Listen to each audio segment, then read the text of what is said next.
Here we are. A week later than expected, you were under the weather, but another quarter has passed, and we meet yet again to give the world an update on the global monetary base. Matthew Mežinskis, how the hell are you doing? Marty, my friend, doing well, man. Doing well. Summer is here. No clouds in the Baltics, and yeah, doing fine. Much better this week, and glad to be back at it. Haven't done a pod in a while. Haven't done an update on the monetary base in a while, so always good to be back here with you, my friend. Well, And very much looking forward to the chat.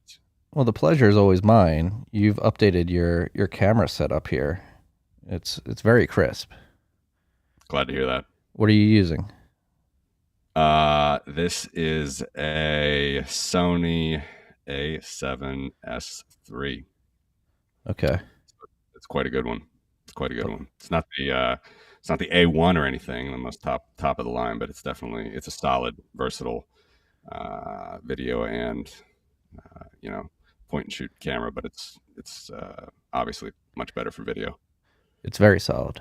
You're coming in crisp. I'm a little jealous right now. We need to update our cameras here in the studio, Logan, just to let you know. What do you guys have rolling there? We just got some Canons. Some Canons. Canons are fine. Canons are fine. They're fine. I mean, there's video here. People can see me. Yeah. Not as crisp as you, though. Logan, let's pull up. We're going to start this on a light-handed note here, a light-hearted note. We do deserve the bear market here. This is something that you wanted to start with. We had the Winklevoss twins and their band Mars Junction. They posted a mic check. I thought they were going to have original music. It seems like they're a cover band. They're playing some Police here in this warm up. Logan, let's play the tape.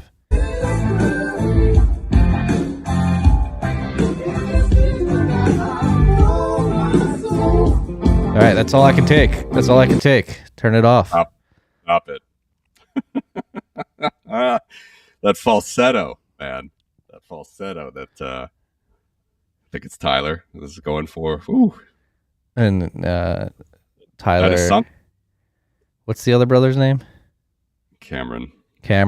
He's just playing power chords. I mean, he did have a solo at the end of this, but just pure power chords.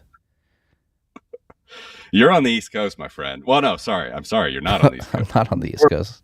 You were on the East Coast. You're closer to this than me. I want to know: are people going to this? What your ear is to the ground here? What's the word in the grapevine? I don't know.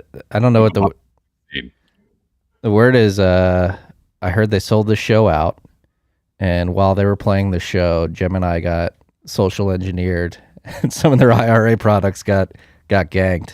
Some of the coin in their IRA products. So maybe the brothers Winklevoss should be focusing on their core business instead of this. That actually happened? I think so, yeah. I think I saw something of that nature on Twitter the other day. Yeah. Well, there's something to be said about, if you just hit so many home runs in your young career as these bright young gentlemen have done. I guess at some point you just gotta try something new, do something a little different.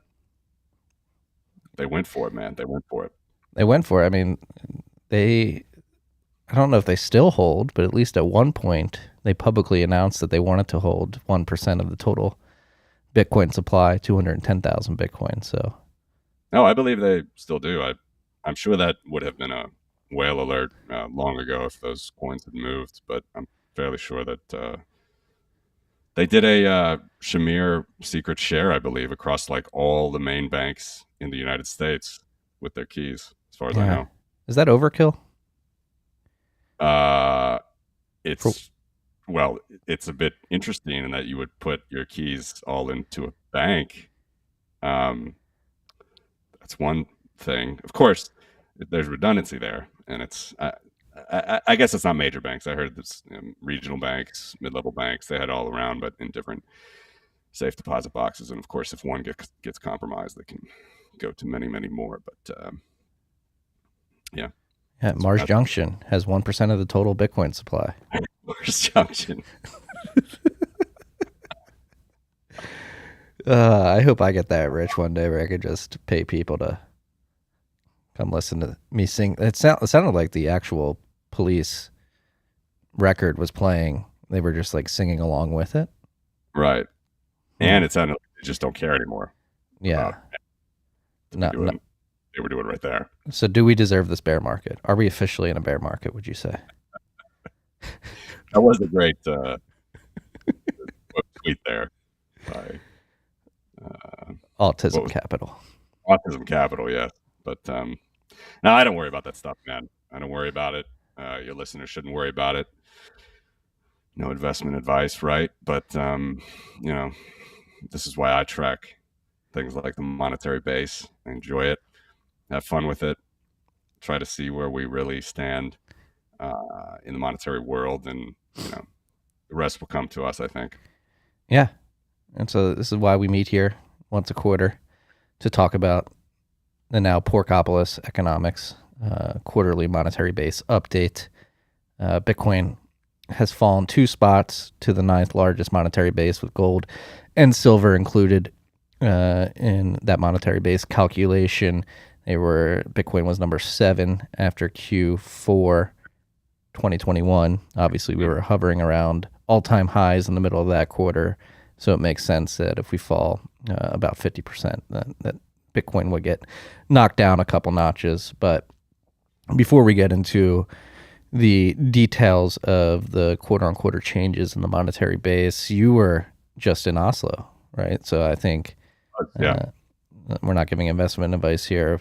Bitcoin is a tool that empowers individuals the world over. What was your experience like in Oslo, and were you educating people about the monetary properties of Bitcoin there?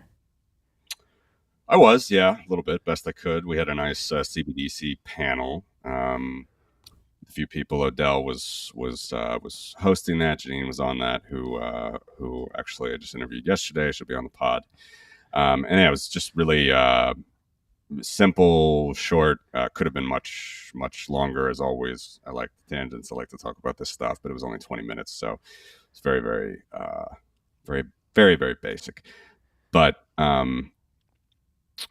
yeah, the topic was CBDCs, the dangers of CBDCs, and CBDCs are sort of all the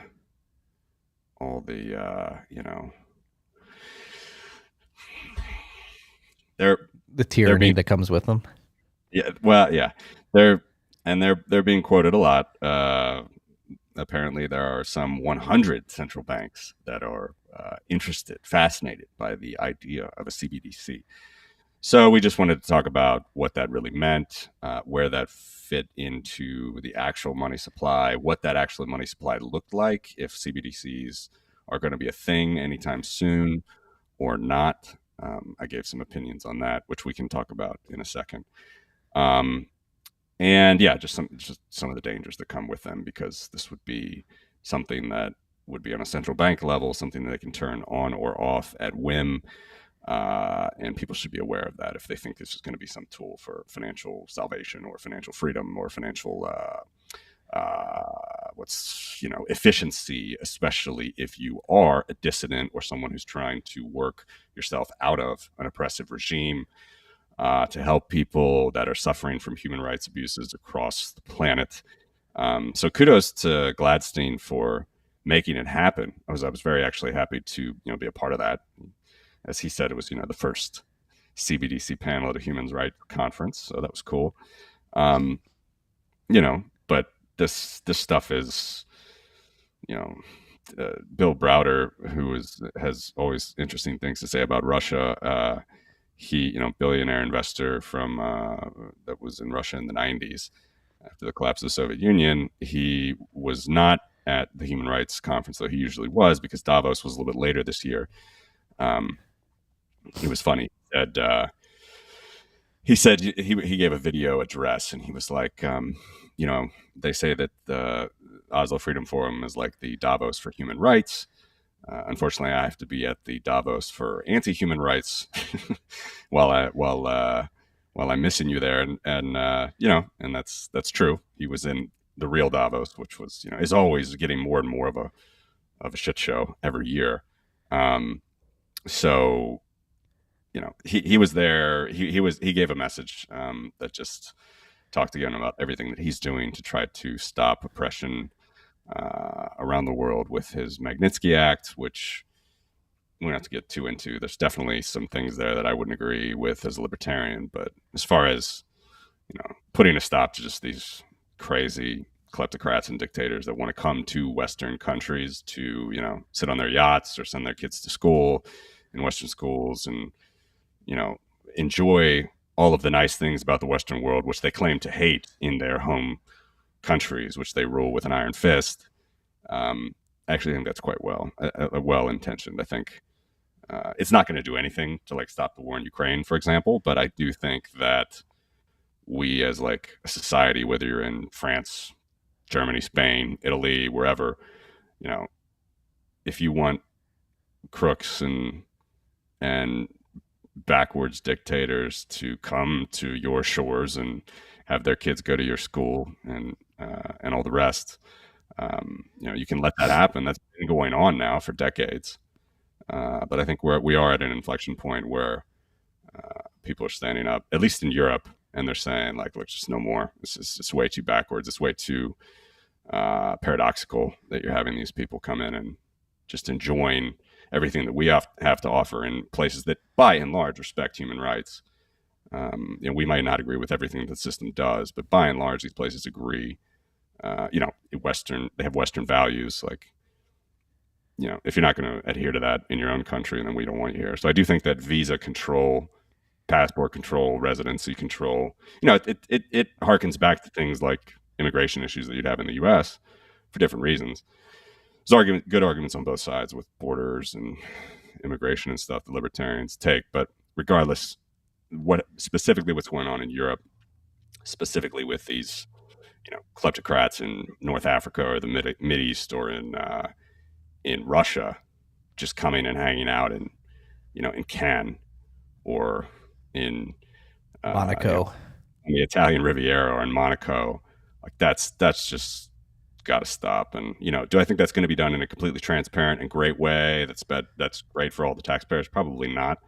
But I do think this is pretty interesting stuff that's happening with politicians having to directly answer to their constituents and saying why are you allowing this to happen again and again and again, where just these absolute crooks and kleptocrats are just hanging out, enjoying the fruits of our labor, enjoying our sunshine, and then they just go back and they're just murdering people, raping people, all the rest back in their home country. So it's interesting.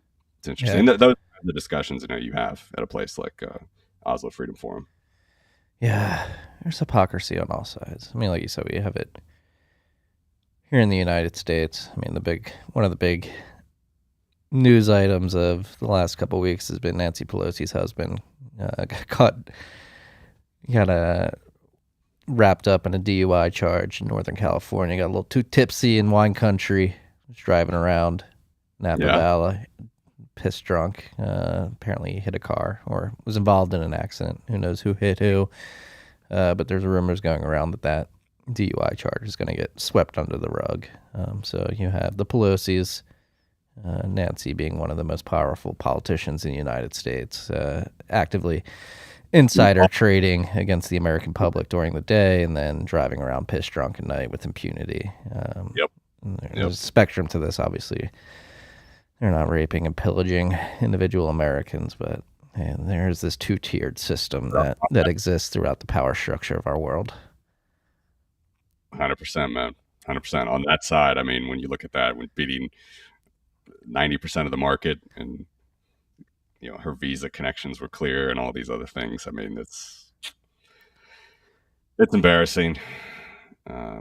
So, yeah. No, I mean, I don't think there's an easy answer to any of this. I mean, as a libertarian, as a classical liberal, as someone who's a fan of freedom as a Bitcoiner, we just got to keep doing what we're doing, educate, talk about the good things, stay true to our morals. Yeah. And then I think things we're definitely in an inflection point, new world here after Ukraine. It's huge. Actually, I wanted to ask you. We talked about it a little bit last show. I know you have a lot of guests and listeners who probably disagree with our views in Eastern Europe, but did you get did you get positive feedback? Did you get negative feedback? Mixture of both. So you Mixture. were on after you were the immediate episode after we had the dude who writes a serious report. He's an English gentleman, and he gave the basically the case that there was a lot of instigation from the West encroaching on Russia's borders with NATO. Um, what am I looking for? Bases and all of that, and he gave the instigators' perspective on that, and then you came and gave the European perspective, and obviously, so there's mixed reviews.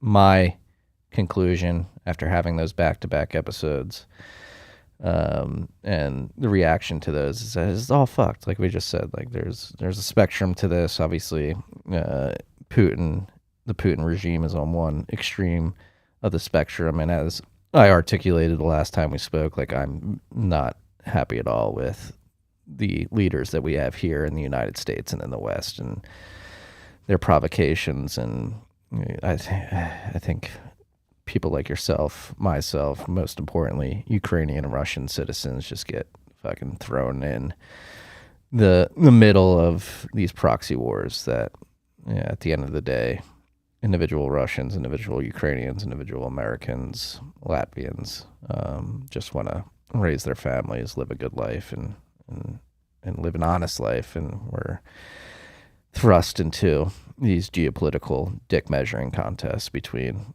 psychopathic kleptocrats, again, that exist on both sides of the aisle. And I do think that's why we focus on Bitcoin, because it helps us get away from these people from all angles. So,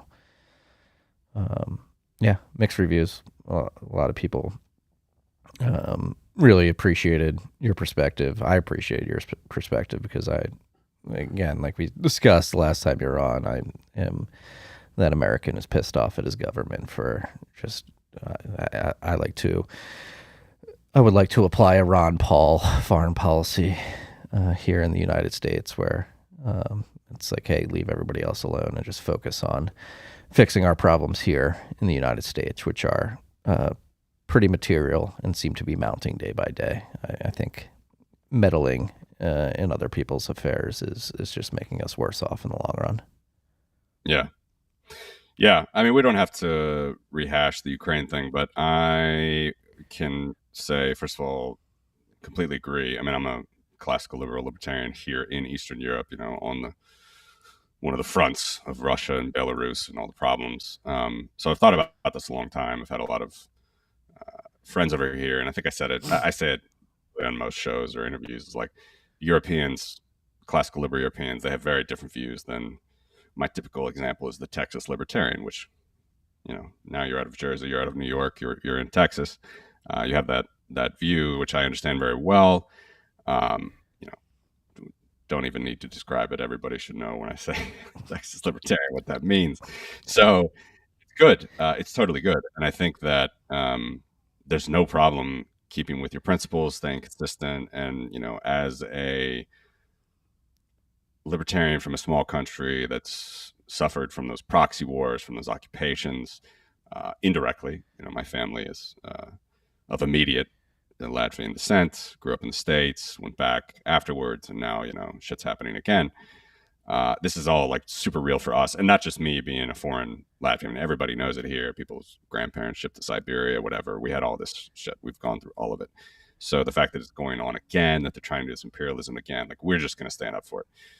But that doesn't mean that, if, I see interesting things happening in the Libertarian Party in the United States, with the Mises Caucus, like that doesn't mean that people can't rise up, gain followers and people that believe in their ideas and change policy, and I would be fine with it. I mean, if the United States wants to completely leave NATO, I'd be fine with it. We have enough power and will and strength here now, I think, to defend ourselves, which is very, very good. And as for the argument, which I don't know who this gentleman is that you're talking about, I didn't see the episode or anything, but if I presume it was the typical argument about NATO encroachment. I don't want to rehash all that, but should be obvious now after a few months. It's very interesting what's happening in Europe, in Northern Europe. In particular, you have Sweden and Finland who are ready to join NATO after literally, Sweden 200 years of a neutral foreign policy. Finland famously avoided occupation, unlike the Baltics, which did not avoid it. They avoided Soviet occupation, won the Winter War, stood for peace. They still suffered greatly. I mean, if they had taken the deal that Stalin offered them, they would have theoretically lost less land and lost less troops. But you never know if the Soviets would have invaded later. So they actually stuck up to they stuck up for themselves. They rose up and gave the Russians an unbelievable fight in the Winter War to start a World War II. And they were kind of neutral as well. Had this sort of, was a term they don't really like, but this Finlandization, which is basically a completely neutral and also slightly communistic view, where you really accepted communist and Soviet views as something that maybe should be thought about and researched and everything. So a little bit communist, the Finns, just because they had to be where they were in their history, like their geographic location and everything. Yeah, they're on the eastern border of Russia, correct? The western border. Western border, yes, western border. Yeah. China's on it. Thousands of, China's the other way. But, thousands of miles of border with Russia.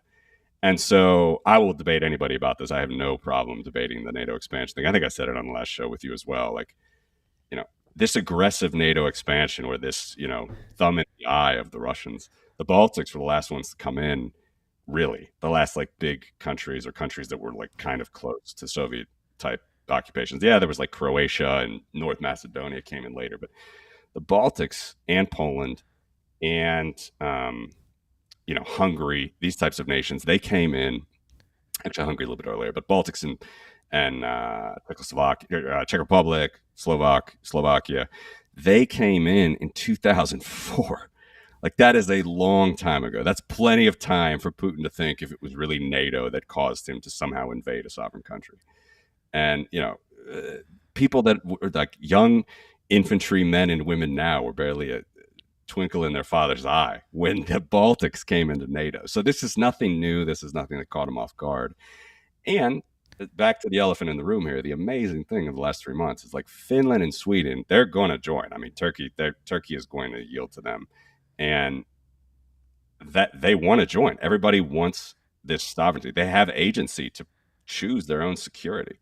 They don't want to deal with this shit. It's modern, it's 21st century, 2022. This is real for them. This is Europe. We want freedom. We want normalcy. We want free trade and all the rest. But you just can't be going in and causing, rapes, pillaging, and murdering, sending washers and dryers back to East Russia, just because you want them, and just because you want to dominate Ukraine. Point being, it's obvious it's not about NATO. If it's about NATO, if this NATO is such a big deal for Putin, why isn't he going and invading Finland right now? Finland's joining NATO. Stop him. Go in. Go. Make a provocation. A NATO country cannot join if it has a provocation with another country. So do it. Putin should go in, cause as the Soviets did during World War II, dress up a border guard in Russian clothes, say that border guard was shot, and then that's a provocation for entering or starting something. Start a provocation, absolutely. That why not do it? And the answer is obviously he's not going to do it, because it was never about NATO. It was never about this Western encroachment. It's about Putin being a crazy kleptocrat who wants to dominate Ukraine, and he wants to dominate this former Soviet space that he knows is still relatively corrupt, and that he can take their oil and resources and all the rest, and their wheat and their grain. So I mean, it's but anyway, the point is, I would be totally fine if the Americans got out of NATO. And I think a modern classical liberal position would be, you know, have them get out of NATO, have local alliances only. You know, I mean, but we need the alliances. Like the Baltics need it. Poland, you know, Hungary's got their issues with Orban. He's a bit crazy these days. But you know, the Czechs, the Slovaks, Romanians, Bulgarians, Croatians, all these people, they want normal lives. And now you include the Skandics into that, like they're not ever going back to the days of World War II. So I'm actually very heartened to see the alliance get stronger from that side. As someone who holds, you know, a Latvian passport, as someone who's a European, also with an American background, also as an American, I'm totally fine if the Americans would like leave the alliance. I would also say good luck making that happen politically. As we know, there's too many crazy interests that are going to try to assert themselves, and that's a whole nother issue, which is bad. It's absolutely bad. But you know, Yeah, from a that's my whole. Maybe it's wishful thinking, but I really.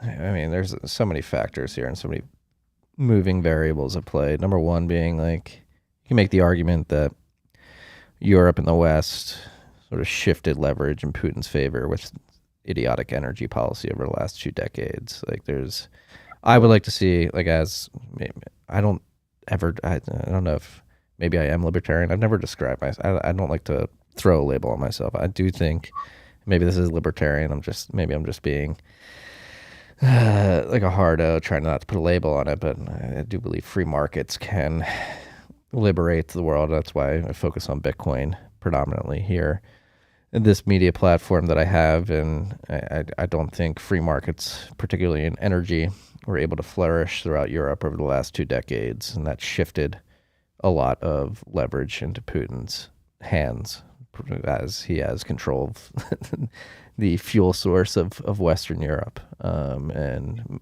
I think one can make a very strong case that the invasion of Ukraine would have been significantly less likely if Putin didn't have that chess piece to play of having all the leverage over Europe's energy sources.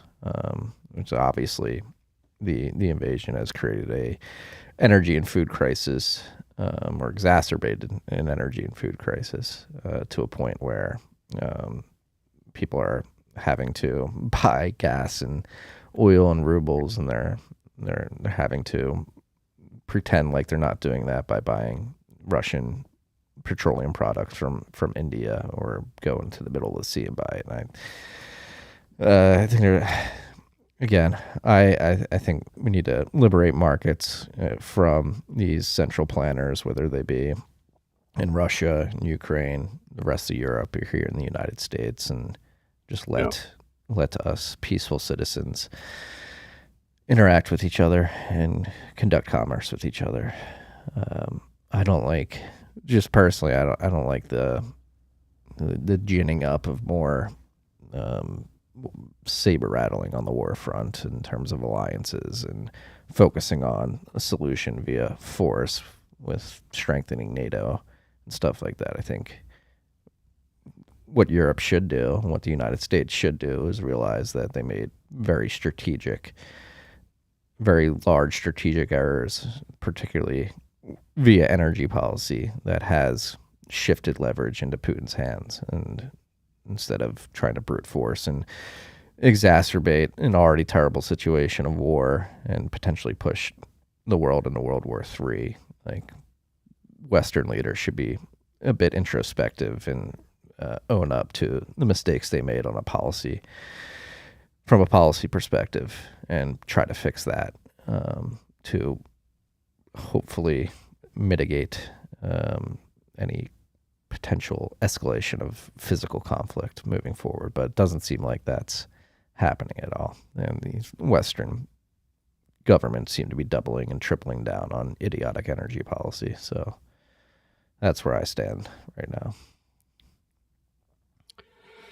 Yeah, it's hard to not see politicians not taking the mantle here, beating their chest, showing this effete sort of intellectualism and this faux leadership.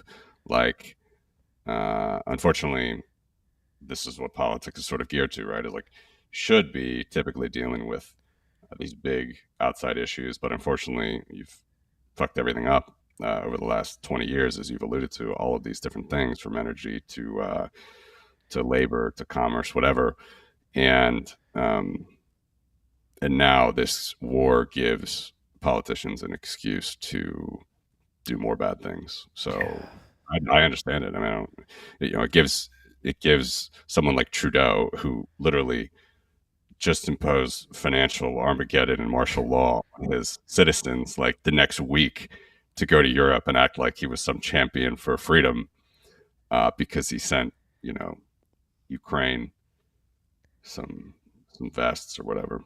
So um, it's not an easy solution, but it is also, it's not a view that I take, and whatever. We can move on to actually, talking about something more concrete, like Well, I the think this tweet. provides a good segue.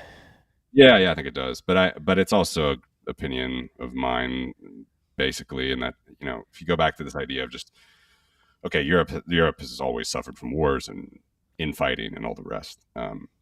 We're not at a place where we have like uh, private insurance, private defense contracts. We're all rich enough to have our own sovereign flag, 8 billion sovereign flags, not just 200. We don't have to outsource things like, you know, we're not in the position where we don't have to outsource things like military and political decisions for, things that we don't want to partake in. So we're very, very far from that, whatever that utopia might mean. And I know we never get to a utopia, but we're very, very, it's 100 years, 1,000 years. We're very, very far from it today.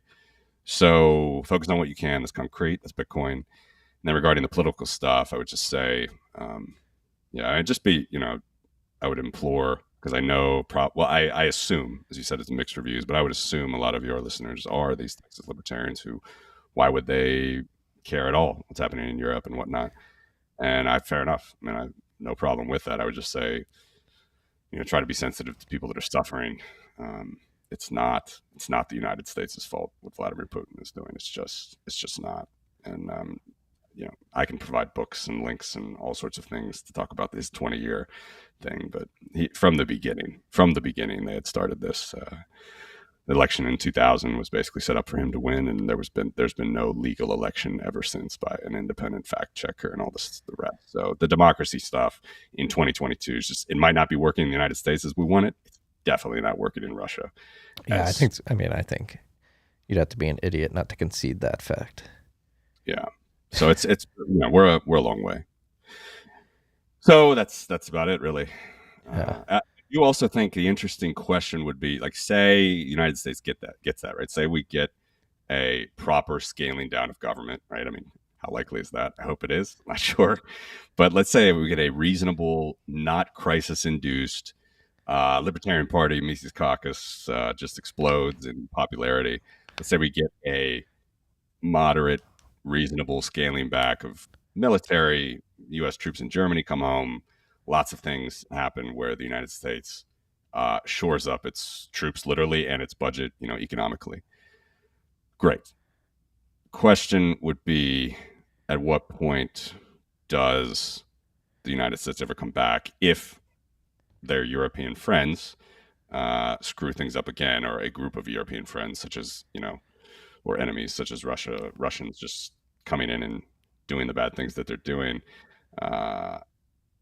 It's an interesting question, because I don't think it's needed at the moment. Like I said, I think the libertarian thing to do, the classical liberal thing to do.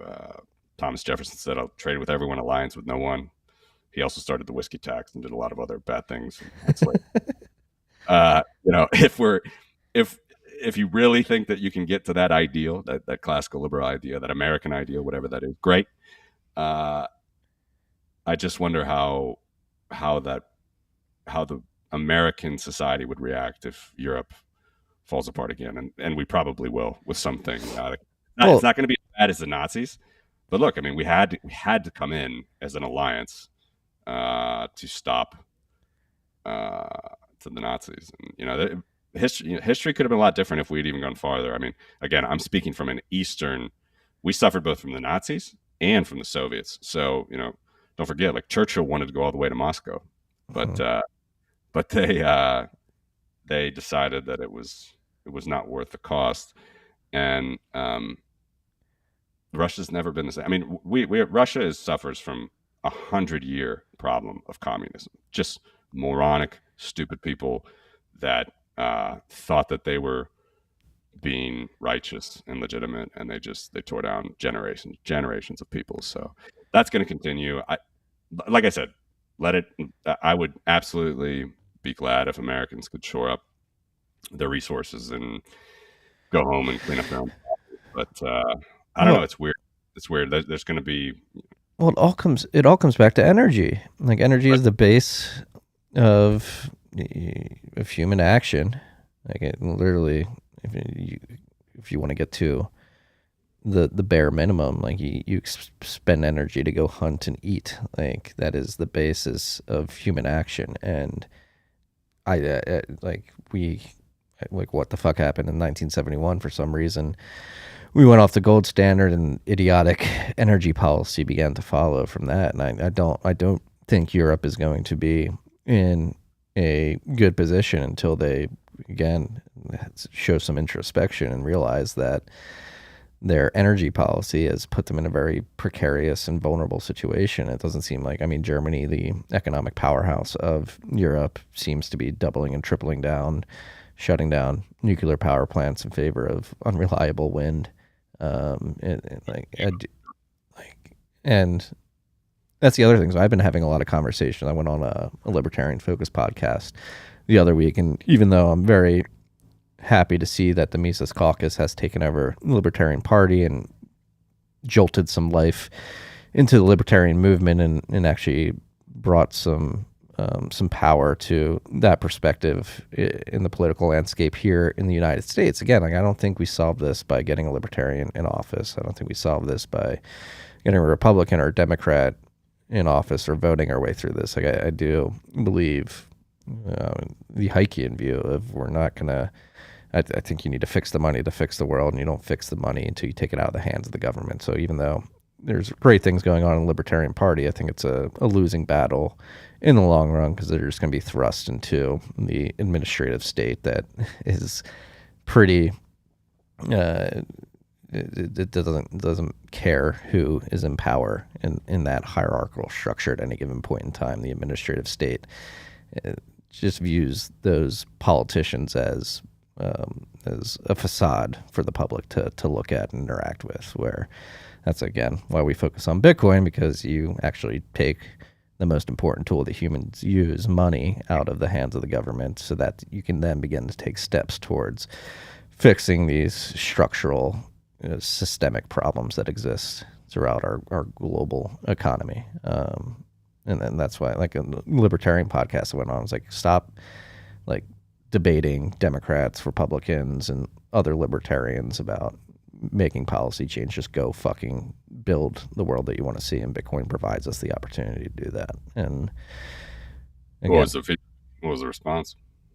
It was open to it. Like, that's the thing. Most people don't understand that Bitcoin is this open source global distributed network that you can plug into and fortify at any point that you decide to. And I think there's, I think I did have a bit of a breakthrough there where it's like, let's stop going to Vegas and trying to gin up support and create solidarity within the Libertarian Party so that you can then go up against the Democrats and a Republican on the national stage. It's just like, don't even play that game. Just come play this game that's completely separate from that system, which is Bitcoin. And you'll find that obviously the most positive externality of that is you get better money, which allows you to facilitate more peaceful and direct economic activity. And then you have the positive externalities that fall from that, which one of the first and most profound externalities is the impact on energy. It makes energy, particularly stranded and waste energy, more profitable, which allows you to bring more abundant energy to the world, which over time, yes, we're not going to solve this problem overnight, will lead to less conflict because people have the bare necessities that they need to fulfill the lower end of Maslow's hierarchy of needs. And so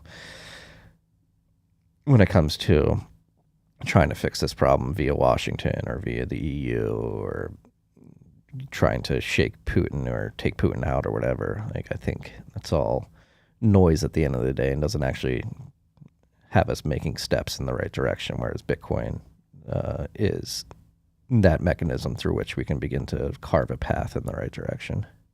Mm-hmm. Amen, brother. Completely agree with you. Yeah. And I'm actually very glad as well that any libertarian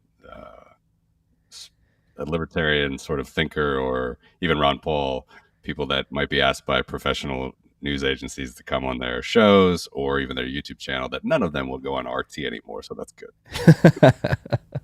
For about the whole 2010s, they were all getting on RT because RT was loving their views against the big bad U.S. government. And I was like, oh my God, you guys have no idea what you're doing. Please stop it. Please stop it. Well, and now people see what, RT is no different than NPR. Those people claim that they hate so much. So, my God.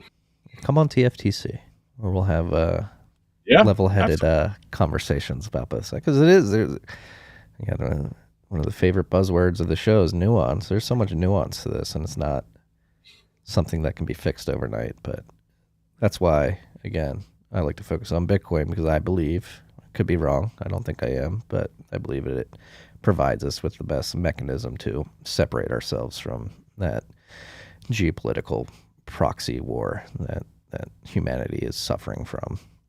100%.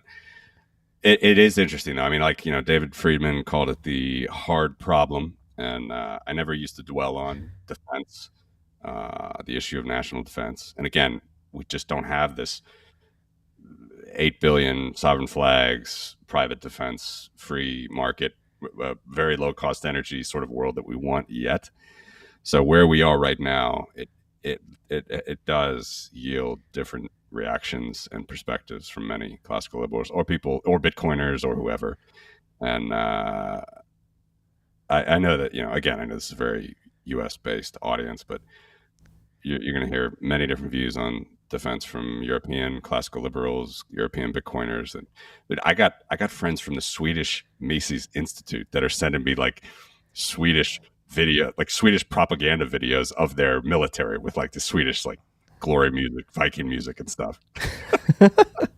Dude, you used to tell me that everybody else was the biggest statist in the world, and now you're sending me this stuff, and they're like, well, in this case, I understand. That's one thing I worry about, though, is like the fog of war. I grew up in Ohio, man. I never thought about the things that the people that came before me had to deal with in Europe. I never had to experience it. Of course, we protested it and tried to understand that stuff in the late '80s to get freedom for Eastern Europe. But now that it's coming back, that freedom is in flux and threatened again, directly for poor Ukrainians who never quite got out of it. Baltics got away, thank God, as fast as they could from any sphere of influence, which apparently some people in the U.S. think we should have under Putin. But again, I don't want to get back sucked into that rabbit hole. But I just never had to think about it until now. And now when you're here, you have your family here, your daughter here, your some extended family. You think about what might happen if you would stay and fight, if you would go. We've had these discussions for years and years, but when it actually comes down to it, and you see the horrid conditions that they're dealing with in Ukraine, it definitely makes you think. And like I said, it's not just me, it's not just people in the Baltics. I mean, Swedes, Finns, everybody's thinking about it differently now over here. So it's a very different conversation than you probably have if you just keep it within,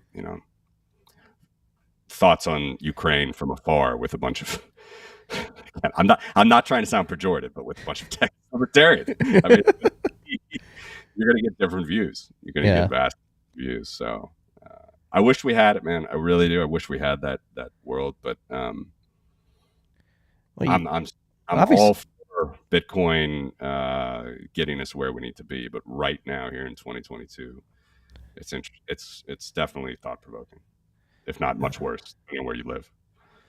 Yeah. Yeah, it's all fucked, man. I mean, curse. You got the Chinese proverb / curse. May you live in interesting times, and as time goes on, the times only get more interesting, and where we find ourselves today, transitioning into the digital age and this hyper-connected world that we live in, humanity trying to come to grips with the pace of growth, I believe, is the pace of change. Maybe not even necessarily growth in and of itself, is forcing us to attempt to rewire our brains rather quickly, which, as animals, as chemical beings, as animals, it's hard to come to grips with that pace of change and make clear, cogent, and assertive decisions. But I think we'll get there. Again, that's why we focus on Bitcoin. It's not going to fix everything overnight, but I, again, believe it allows us to take steps in the right direction. We're taking the first baby steps that hopefully will lead to something that makes the world a better place for your daughter, my son, my child that I thought was going to arrive last week, but seems to be a bit stubborn. We got to make these small steps so that they can run, to bring a cheesy saying. Or they're going to make a good Bitcoiner with that stubbornness. It's important. Yes, it is important. Well, I mentioned about world just yet.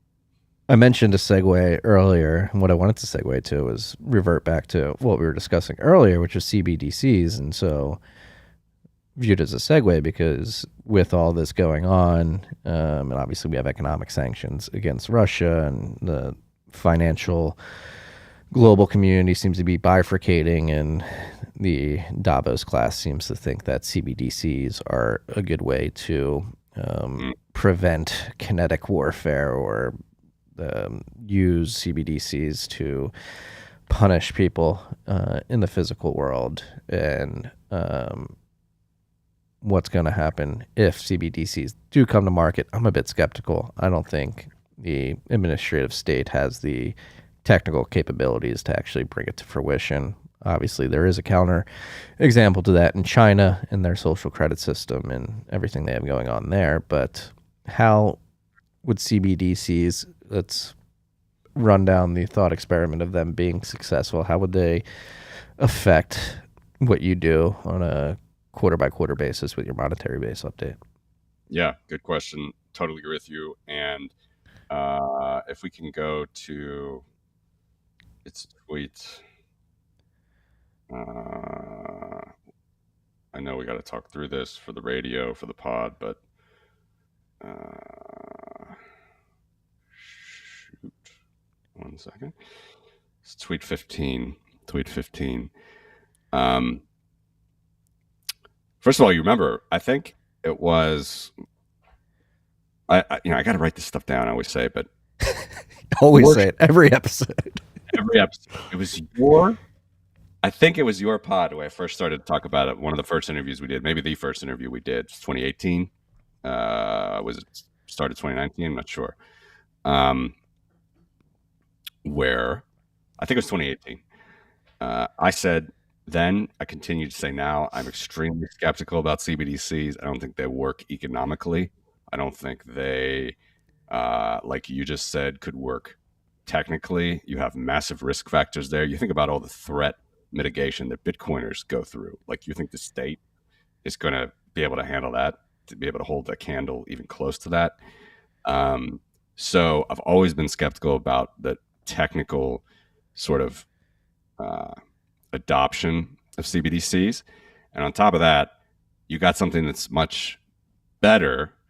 I know we're Bitcoiners here, but you got something that's much better and easier to use in the form of stable coins. And stable coins are going to be a thing that they're going to try to regulate first. That's what I said like 4 years ago in our first interview. And that's what's happening. So CBDCs are still very much a technical, marketed sort of thought experiment worldwide. Now it's 100 central banks are researching it, all the rest. China started it with the Beijing Olympics, all the rest. Let's go through a few things here with this slide. So this is the good old global monetary base. Everything in the world, whether you have an account, whether you have a stable coin, anything but Bitcoin or a dollar bill that you hold in your pocket, or a euro or a yen, everything is fiduciary media, which means it's not money that settles immediately, ultimately, the core of the financial system. Everything but Bitcoin, gold, silver, traditionally, historically. And today, base money being those notes that the central bank prints.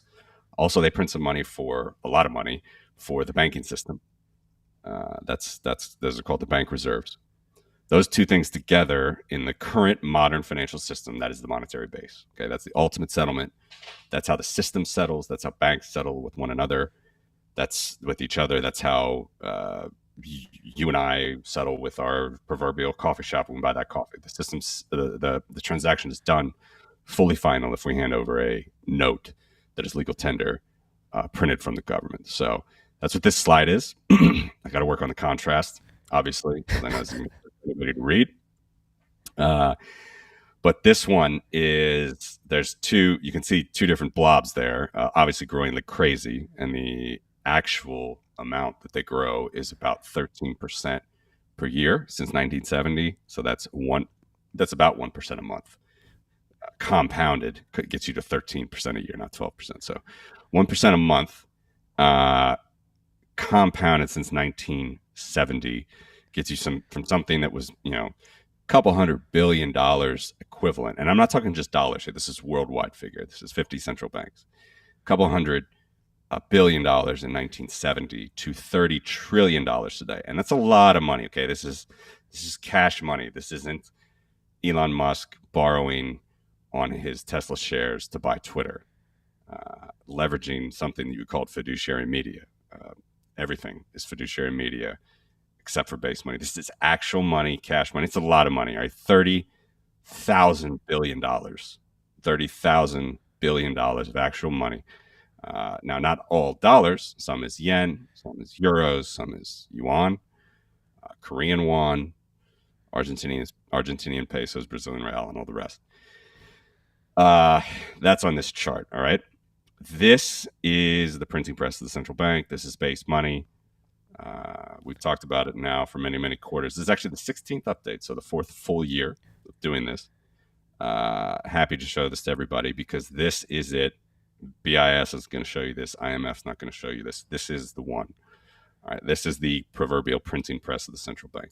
So the wholesale money is the bank reserves, right? That's basically how the Fed really gets money into the system, or any central bank. Okay, that's when they're buying typically government bonds, and when they buy those bonds, they take them out of the system, but they buy them with money that they just created to get into the system. So that's how they increase the money supply on a quick way, on a fast way, on a high-powered way. It's called high-powered money.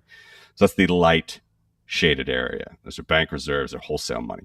None of that is going to be CBDC. It already works. It's electronic. Banks, the big banks probably control 75 to 80% of the monetary base anyway of those bank reserves. So think about that. You're talking about a handful of banks. I know this is a fact for the US, and I presume it's a fact for Europe, but I don't know for sure because they don't publish. At least I haven't seen the data. But all of that white, lighter shaded area, right? So it's like $21 trillion equivalent, $21 trillion, $21,000 billion worth of base money, all right, which is the core of the financial system. It's how banks settle with each other. That is controlled by a handful of banks in each country, okay, in each market, in each currency market. So why would you need a CBDC for that? It already works. It's not like everybody knows their Federal Reserve Board governor at the big bank, Jamie Dimon, gives anybody from the New York Fed a call, anybody from the Federal Reserve Board in Washington, D.C. a call. It's not a problem. Like, it's not a mystery who these people are. They all are working. This is something that Rothbard has been writing about. Many people have been writing about. It's been going on for decades and decades. Like, that's not the issue. So that CBDCs are not going there. It's not going to be wholesale bank money currency that we're talking about. We're talking about CBDCs. We're talking about the darker shaded area on that chart, which at present is about $9.2 trillion, a lot of money, 9,200 billion dollar equivalent of cash. So that's the actual cash, like the physical cash money all around the world, floating around in under mattresses and in safes and in grocery tills and all the rest. That's money in the system. That's what they want to be the CBDC. All right. So whatever Bloomberg talks about, whatever CNBC talks about, whatever the Federal Reserve or the Bank of England talks about, they're just blowing smoke up your ass. They have no idea actually how much money is in the monetary base. So here it is. This is the answer. It's a lot of money. And I said this at the Oslo Freedom Forum as well. I ask you a simple question, Marty. Do you think for both of those items, is that chart, is it going up or is it going down? Is it going up in a gentle direction? Is it going up quite fast? Which way is it going? Some would describe it as hockey stick growth. Yes. So numbers going up there. All right. This is the only thing that they know how to do. And cash is a huge part of society. Like, we don't have to wax and wane too much on this, but on this particular point, but like you just, so here's the thing. Actually, Odell did a poll, which is typical. We knew that the poll would be taken, of basically asking, okay, so how many people are you actually using physical cash today? And it was the vast majority, minority. A few people in that room raised their hand when he asked that question. And I understand that. But the thing is, they're not representative of the globe, and they're not representative of just billions of people that would be destroyed if you tried to just overnight shut down the system, go to some mysterious CBDC based on your phone system of money. It's not going to happen anytime soon. It's not going to happen. The numbers are out of control in the favor of paper money and paper currency. And no matter how much they're trying to regulate it, shut it down. We were in Norway, of all places. I mean, Norway is famously, over the last 15 years, trying to be the cashless society. And of course, they can, because they have about $220,000 worth of pension funds sitting in every citizen's account. $220,000 per citizen is about the pension fund size of Norway. It's about trillion and $1.3 trillion. That's on the Norwegian central bank's balance sheet. So they actually have a very, very small monetary base in Norway. It's actually the smallest of all 50 that I calculate. Typically, sometimes it fluctuates, but it's the smallest. But they have a huge line item of real assets, unlike you and me, who, I'm not even getting any Social Security, but you, Marty, you're not either. No. I mean, there's no money that's in the pension funds or any unfunded liability account of the United States government. So when people say like the Social Security is bankrupt in the U.S., it doesn't mean that they're taking in less money than they're earning in taxes. They are, and they have been cash flow negative since 2011. But what it means is that the money's gone. Like the money. When people say that Social Security is bankrupt, it actually has been already lent out to another branch of the government, the military, agricultural department, whatever, and it's been spent. So any money that would need to come back into this, I can't even remember the number right now, actually, of what the Social Security unfunded liability figure is, our pension fund, our quote unquote pension fund, the United States. It's trillions of dollars. I think it's between like 7 and 9 trillion or something like that. Yeah, it's trillions of dollars, and that's not there. It's literally money that has to be taxed twice. It's just sitting there. It's like the government owes that money to itself. So the Social Security Department is owed that money from, say, the military or from some other branch of the government. But it's not there either, right? They only make money, and the government makes a shit ton of money every year in taxes, right? It's like $4 trillion, I think, maybe more now. It might be a couple-year-old figure, actually, but trillions and trillions of dollars. It's the biggest organization in the world that collects money forcefully or not forcefully from anybody. Okay, it's massive, but it goes out right away, immediately. The Social Security has been not cash flow positive since 2011. So why do I bring all that up? Basically, even a place like Norway, where, or I should say, ironically, a place like Norway is the only country in the world that really has a strong pension fund that's like actually has like they have hard assets in there, they have oil assets in there, um, they have a decent amount of gold on their balance sheet. They have actual assets for their constituents, for the citizens. That doesn't exist in the United States. It doesn't exist in many Western European countries, and so doesn't exist anywhere else in these kleptocratic countries. So there's not actually money there. Having a digital currency would, and so here's the rub of why this isn't going to work economically. Uh, the banking system needs deposits to work. Okay, let's not talk about whether it's a fraud or not. Lending money in the banking system. The banking system needs deposits to be profitable. If banks don't have deposits, they can't loan those deposits out and make money on the interest. It's just not going to work. The idea of CBDC is we remove physical cash from society. That physical cash, which is on the central bank's balance sheet right now, on the central bank's balance sheet, is $9 trillion globally. That would then switch to these digital currencies that could be much more controlled. They would argue efficient, but really it means controlled, censorable, turn on, turn off, tell you if you've had too much alcohol, plug into every vendor's digital currency account. So basically there's no cash that's sitting in a grocery till. There's no cash that's sitting in safes or under beds. We get rid of that. Also, we can control interest rates that way, but let's not even worry about that. Everything is controlled at the central bank level. It sounds like a communist, manifesto. It sounds like a communist dream, and it is.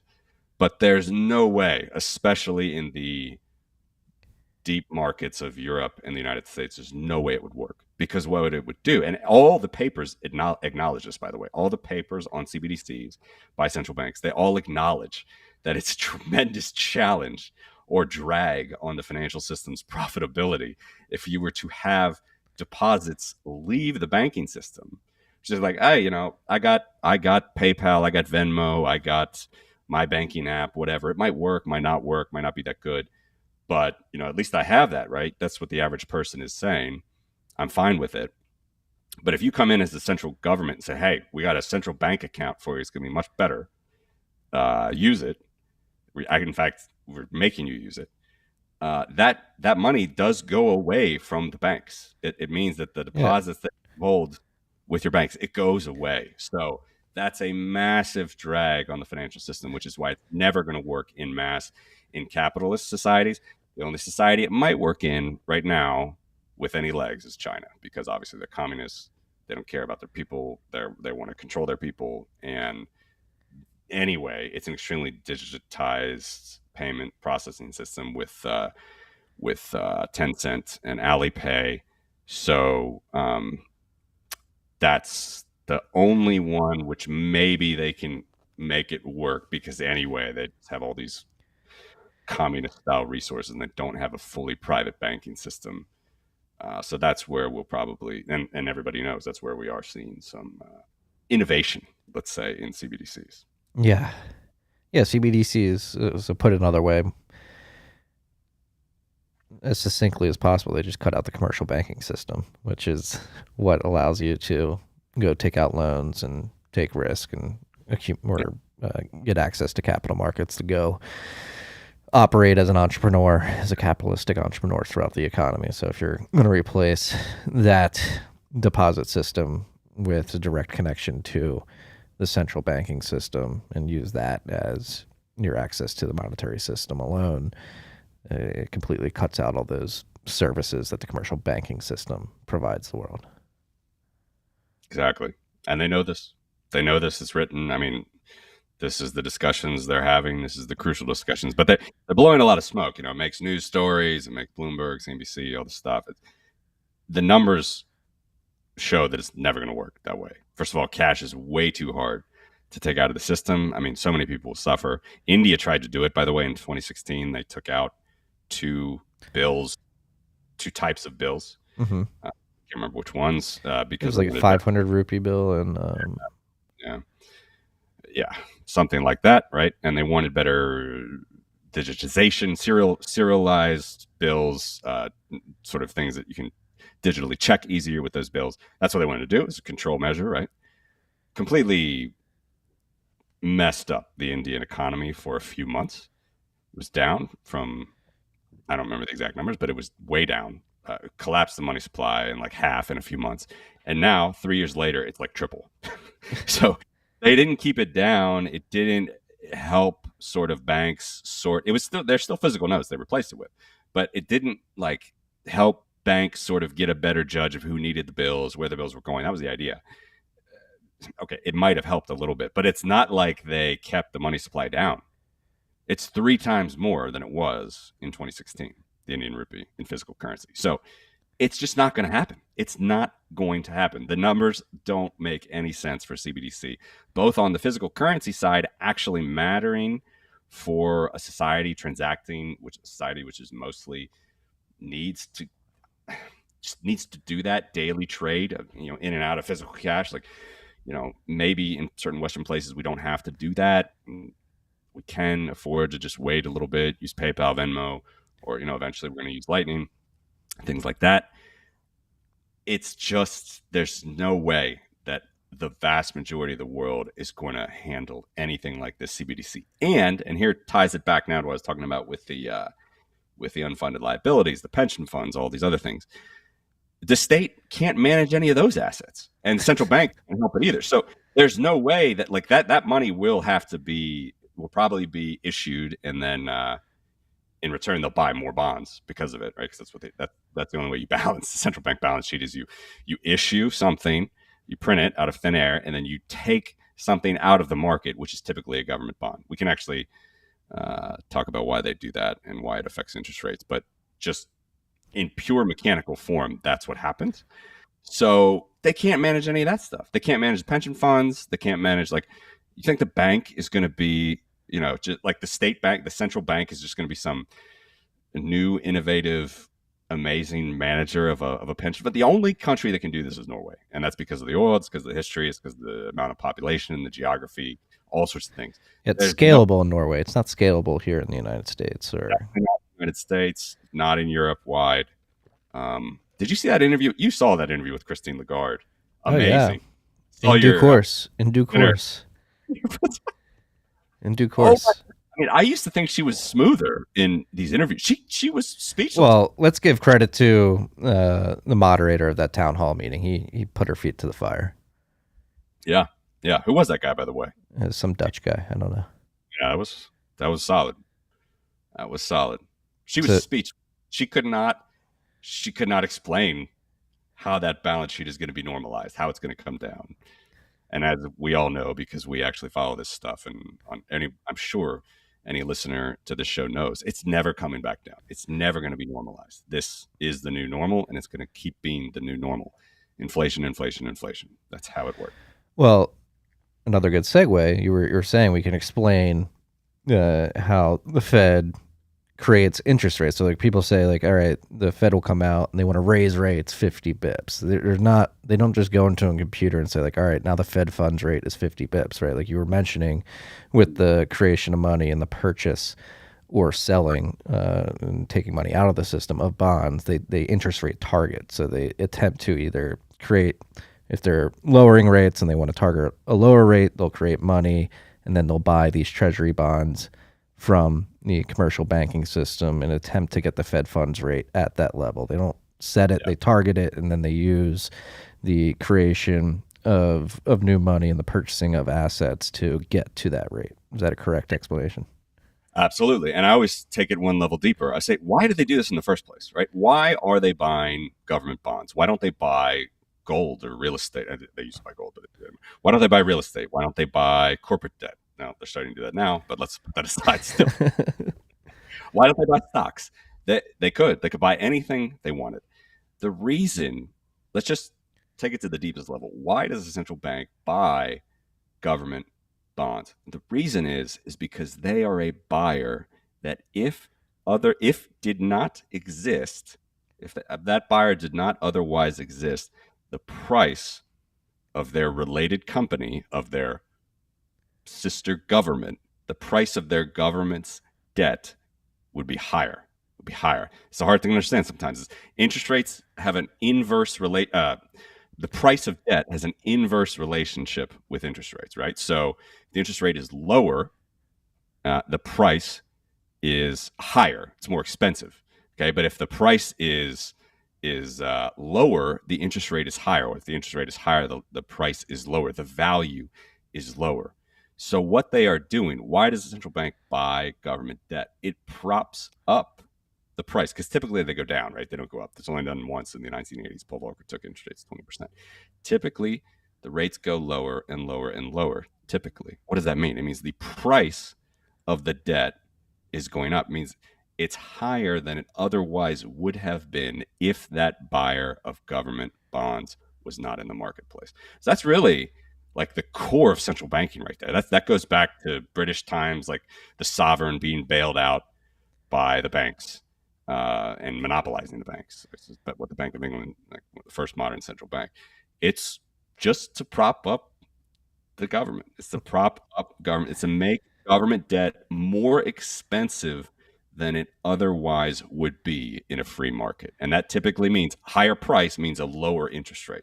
So you always hear about lowering rates, lower. It's not about like gearing up at its core. It's not about, gearing the economy up and making rates cheaper for all of us so we can get the economy back on track. It's just to make government debt more expensive than it otherwise would be. What another way to put that is to make it look better than it is, like so to artificially give it what the market would deem a higher rating in terms of like AAA, AA, triple B. Yeah, precisely. To be a buyer of last resort, to be a buyer that just would not exist in the absence of that monopoly. You'd have a competitive market, a free market. You'd have more arbitrage situations. You'd have more call outs of bad organizations like you do on a local level. Because remember, still local governments can still go bankrupt, and they do. State governments can still bankrupt, and they do. The federal government never goes bankrupt because it's always supported by the Federal Reserve, and that's the same as any other modern economy is supported by its central bank. But really what it means at its core, it doesn't mean economic growth. It doesn't mean full employment. It doesn't mean low inflation. It means at its core, the reason they buy government bonds is to give it, precisely as you said, Marty, to just make it look better than it otherwise would. That's why they buy. There's no other reason for it. It's not. That's the core. That's the core of the reason, and that's what their balance sheet looks like. So that's what you're going to start to see with more easily printed digital money. Would be you would issue it, and then as you issue that, you would buy more government debt. So it'd be an even easier way to do that.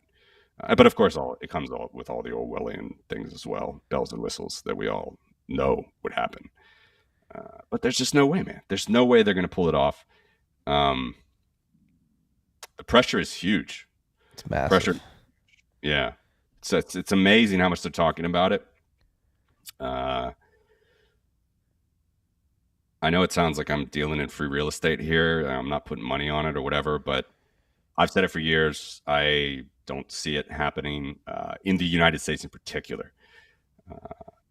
The dollar has too much to lose as far as just where it is right now. It's certainly not needed at a bank level, right? So on that whole the banks hate the idea of it, right? Because they get cut out of the whole situation. Yeah, it's in all the papers. No, it's not everybody knows it. They all know that it's a challenge deep down.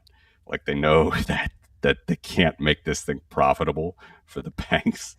It only works in a monopolized, communist, Orwellian type of a situation where you have CBDC on a central banking platform, a central banking app.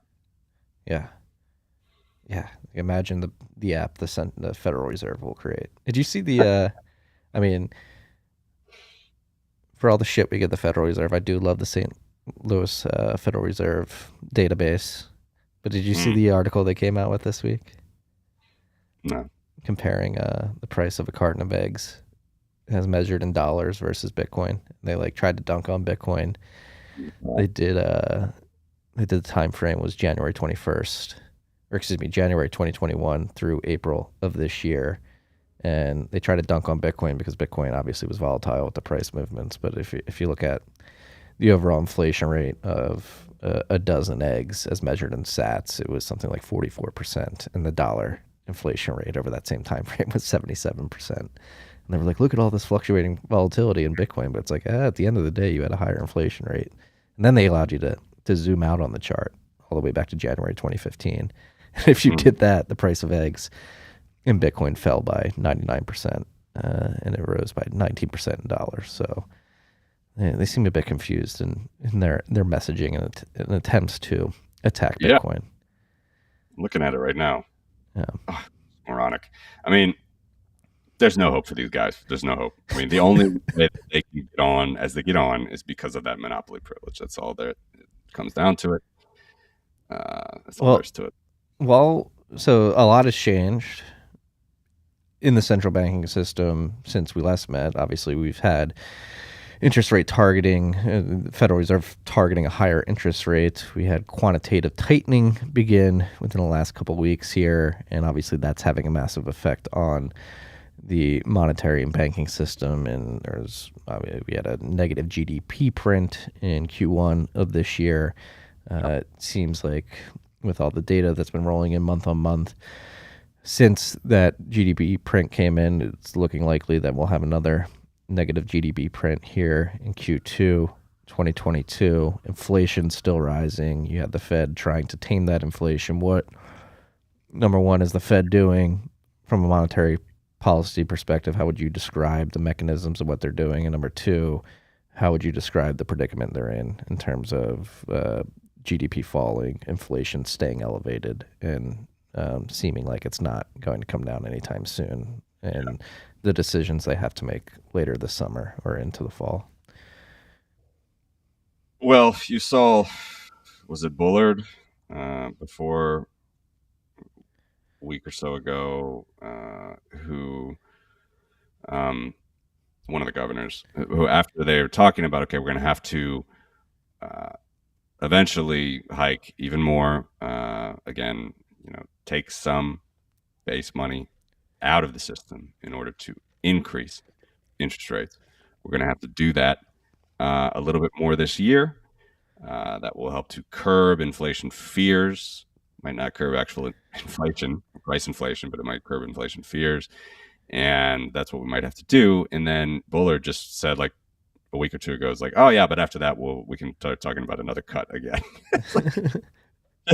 They're already talking about a cut while they're talking about increases. So it's both sides of their mouth as always. And I don't actually have any more, I'm not ready to make any other predictions, as I am like with the broad stuff about the trends of base money other than that. But I will say, we should always be very clear about what this price inflation stuff means. And in my opinion, it means absolutely nothing.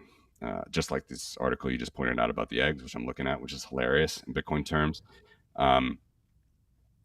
You've got to, like John Williams, Shadow Stats. I know you probably say it a lot on your show, Marty, but I will never. I finally get into a point, by the way, where I'm going to start doing some YouTube videos, and I have a good charting engine that's coming, and I have a lot of good data that I've collected over the years, just like this monetary based stuff, and I really try to dig into a lot of these money supplies, what it means, what's the actual growth, how might that compare to GDP and other things, and population and all the rest.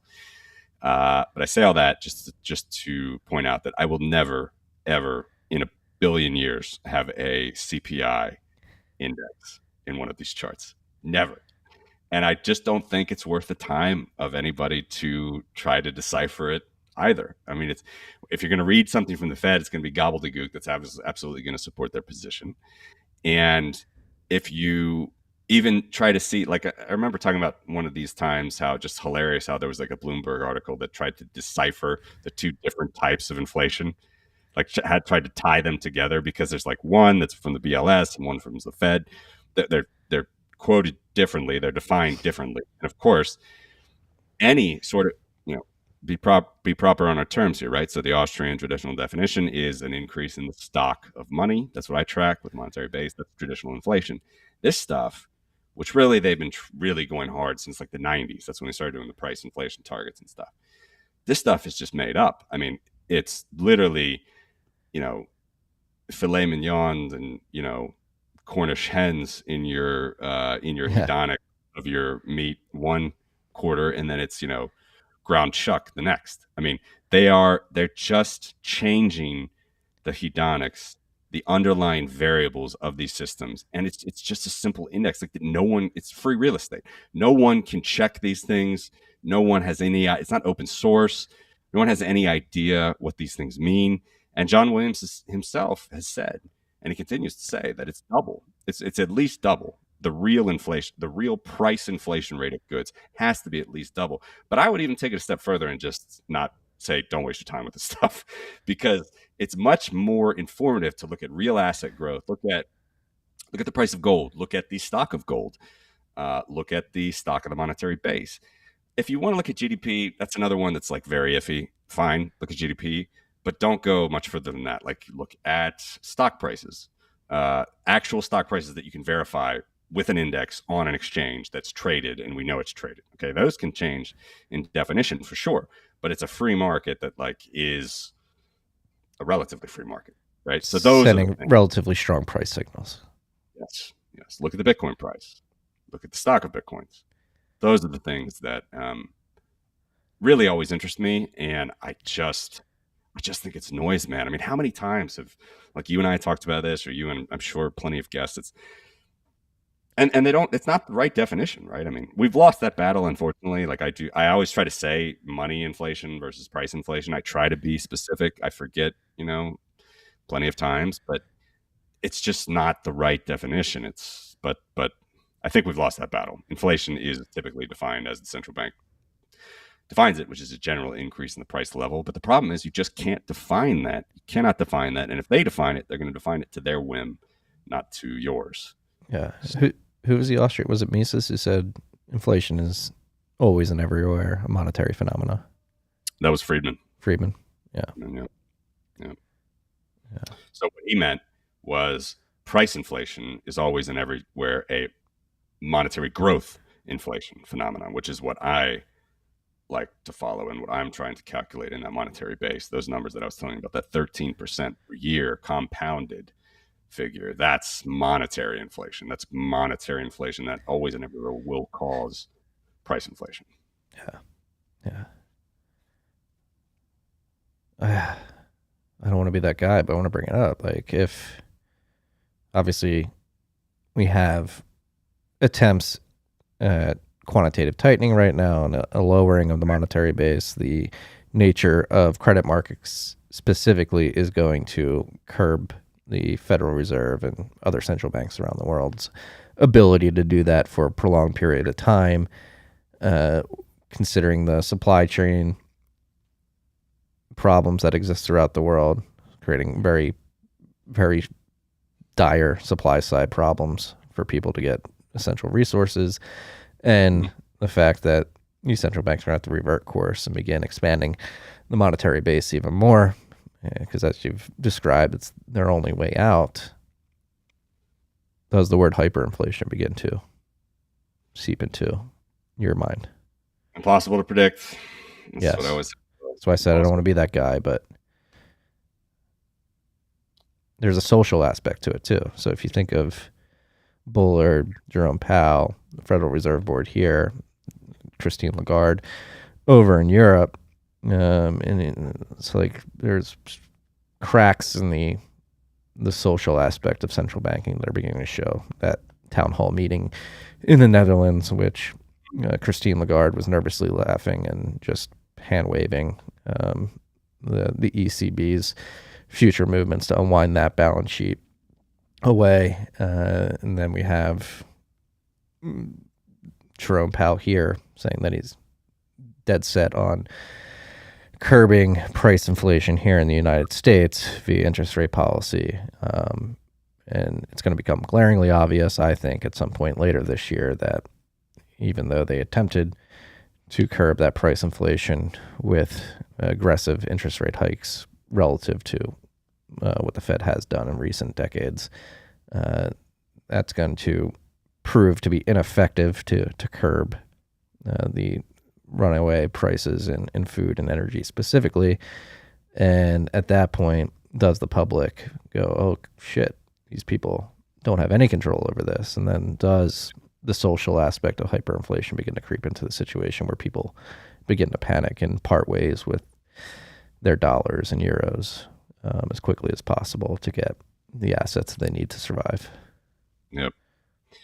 I think that positive feedback loop is inherent in any system. It certainly is inherent in a banking system. Would not be inherent in a 100% fully reserved banking system, although I'm not an advocate for that or really care, I guess, one way or another. It could work in a Bitcoin world, might not work in a Bitcoin world. I'm a fan of free market systems, right, where you have the market forces, which are going to, if one bank decides to aggressively lend or be aggressive in their behaviors, other banks would quickly keep that bank in check by playing other assets on them, whether it's gold in the vaults or Bitcoin, in the wallets if they can. So that would be the ideal system, I guess, for me. What I'd say is, and with this system, that positive feedback loop is massive because you have this government that we've talked about, the central bank relationship between the government, where anytime that there is a crack, the solution is to paper over it, literally and figuratively. So, again, I'm always hesitant to say that there comes a point, but you are right that would exactly be the scenario. It's a positive feedback loop. That feedback loop is exacerbated under this monopolized system more than it would be under any free banking system, more than it would be under any Bitcoin system. It's certainly more macro as well. So if you had a free banking system where one town decided to go crazy on real estate, that would typically be an isolated thing, or at least it would typically be an isolated thing. This is the idea for free market banking system. Here, it's global. As we talked about, the reserves, all this stuff, when you're talking about the interest rates, all that money that flows in and out, it's flowing out of just a few banks. It's like a handful of banks, less than 10, say, for 75 to 80% of those reserves.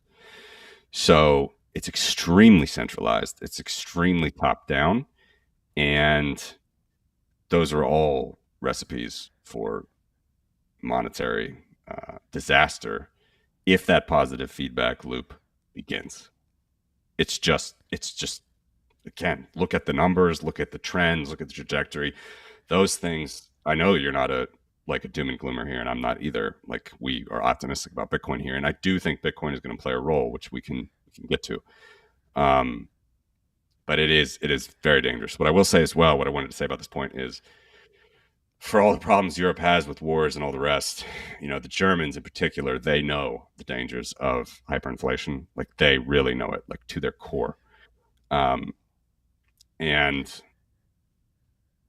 that is partly the saving grace, I think, of Europe, of the Eurozone system. Gold is actually a mandated part of the Eurozone system. There are different things that Europe has that the United States doesn't. There's a bit more checks. Of course, you have these not good comments, which are not positively enforcing comments. Not confidence inducing at all. Yeah, not confidence inducing from the leader of said bank. Nor really good legislation pieces that have been coming out lately. So those, there's a lot of negatives in the negative column. Even though I do think that as a whole, the people do understand in Europe really how bad things could get. So you would think that they would try to hold their leaders a bit more accountable to that. But again, I just, this is something I cannot make a prediction on. I don't know the time. No one knows the time for sure. No one can predict hyperinflation. That is something that is it's a monster that can just come at any time. It's happened hundreds of times in the last 30 years. Yeah, it's a social event horizon, right? Again, there's obviously the mechanical expansion of the monetary base that comes into play, but it's talked about a lot on this show because I mention it as much as possible, but many people in the mainstream and in the outside world completely discount the social aspect of hyperinflation. It's a confidence game as well. And it is absolutely a confidence game because of that monopoly. Like, if you didn't have that, you wouldn't have this shenanigans, right? This data and everything else. You just wouldn't. It's not something that's inherent to free markets, right? Like, we don't have to worry about this in any other product. Why do we worry about it with our banking product? It's from that side. It's just so. I know I'm speaking to the choir here. I know that I am. Please, dear listener, I know that I'm speaking to the choir. But well, I don't think so because I agree with you. I'm actually partial towards Hal Finney's view of Bitcoin's future, where you have a free banking system that is built on top of a Bitcoin standard. Where I think a lot of listeners are believers in fully reserved Bitcoin-backed global banking system. But I do think there's going to be a free banking system built on Bitcoin is enabled. And it's actually something I want to bring up with you because you're in Oslo, and having talked to Odell about the experience there and what people were talking about. Chaumy and Mintz were a big discussion there. And I think, as a Bitcoiner, looking at what Eric Sirian, Obi, and Justin Moon are building with the Fedimint protocol, that provides a mechanism that could have a free banking system flourish on top of Bitcoin. Yeah, well, I mean, the mechanism of Lightning in general is I want to call it fiduciary. There's a quote. I was actually literally just talking about this with Rodolfo recently this week. See if I can find it. I'll pull it up here for you. But I have this quote saved from Peter Todd from like 2018 on Lightning in general, which applies to this. I'll pull it up. But basically, the idea is that, yeah. First of all, broad point. I would even be more agnostic, as you said. Like, I totally think that Finian view could happen. Totally think that it could happen with this system of balances that can be transported, Bitcoin-based balances that can be transported outside of the main chain under different rules, different circumstances, different users, different use cases. Absolutely a believer that could happen. And if that does happen, it would be a unique new type of money that had never been seen before, because I do think that it's not quite accurate to call Lightning a fiduciary system. It's also not quite accurate to call it. It's certainly not the rules of Bitcoin. So Peter Todd, I can't even find it right now, but Peter Todd said in 2018, it's a quote I still have saved close, basically said it's a middle ground state where it's not quite a claim, but it's also not quite under your control, the balance. It's possible, if the sender really, really wanted to attempt, although he would be penalized, it's possible that he could maybe succeed in reclaiming the payment. That was sort of it was a threat about senders reclaiming. That was the discussion. This was 4 years ago, but that idea applies to all this stuff that can be built on top, and I think it's a good description. All right, so your deposit account, your bank account, a stable coin, which we haven't talked about yet, all of those things are fiduciary media. They are managed by a third party. All that fiduciary media means, it's a money. And it's fine to call it money, no problem. Like PayPal, Venmo, just call it money, whatever you wish. Go crazy. All of that stuff is fiduciary media. It is media that is managed by a third party on your behalf to settle. Some are better than others. Some can do quicker than others. But it's not base money. Okay, so base money is those dollars. Base money is gold. Base money is Bitcoin.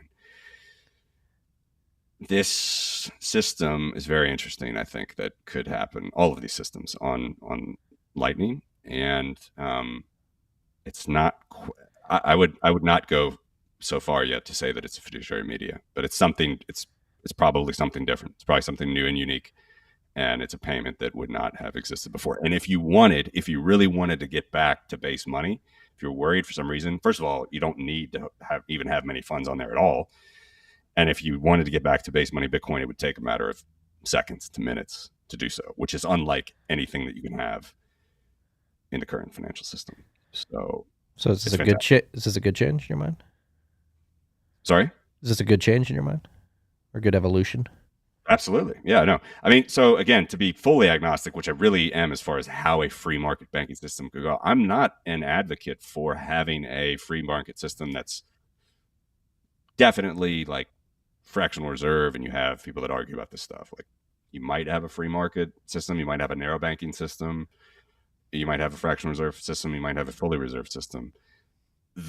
The rub is none of that's going to happen anymore, and it's been dead for 100 years because of central banking. So it's really just mental masturbation at this point anyway. That's why I don't like these fractional reserve arguments with Austrians. I know you're not going there, and I agree with you 100% with the way that you put it with the Finian view, but it's just mental masturbation. It's never going to go anywhere. It's a dead idea, because we have these central banks that are fully in control and fully monopolize the system. The only way is that Hayekian, sly, roundabout way where we can get around the state money, and that's obviously Bitcoin.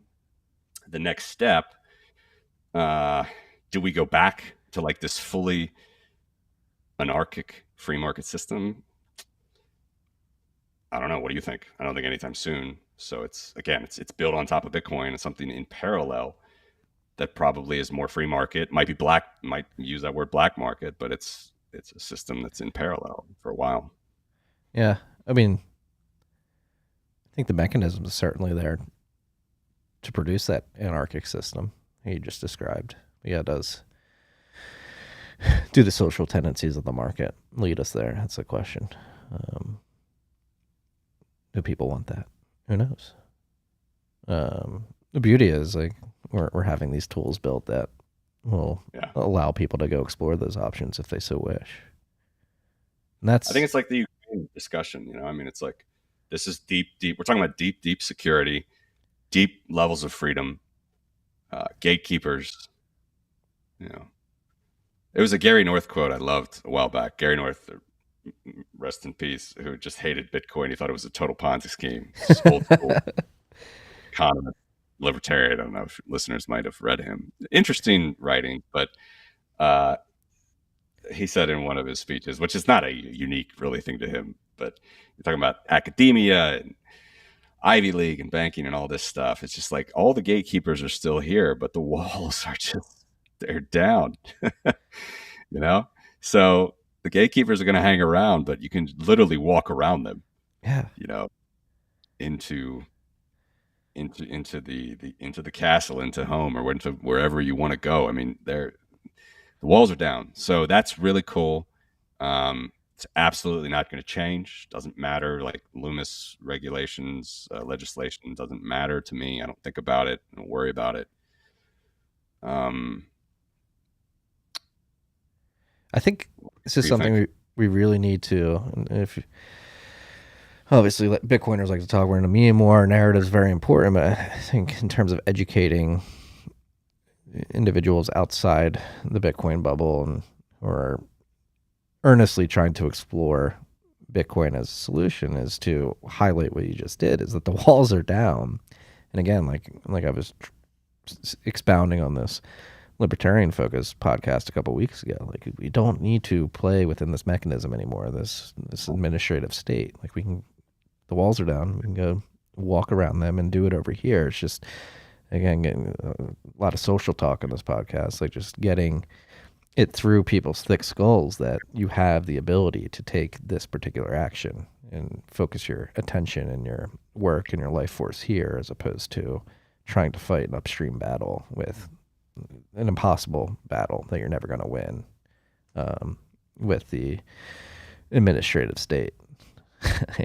It's just trying, how do we, and maybe it's not the responsibility of Bitcoiners, individuals like you and I who believe that this is the right way to go. How do we convince more people, or do we have the ability to convince them? Maybe people just need to come to this realization on their own. It's not in vain, I don't think. I wouldn't call it a responsibility, but I would call it a privilege. I mean, it's not in vain to do this stuff, for sure. No. I always love these conversations. Should we get back to like the monetary base? What should we highlight? Q1 20, Yeah. 21. Do you like the info graphics? They're new. I do. I like the new design overhaul. Matt and I were talking on last week's RHR. He's very happy that you're rebranding the Porkopolis economics over crypto voices. He always tries to tell me this. I'm like, dude, you know that I don't care at all. I appreciate your enthusiasm there, but long before it was a crime to label something crypto, Yeah.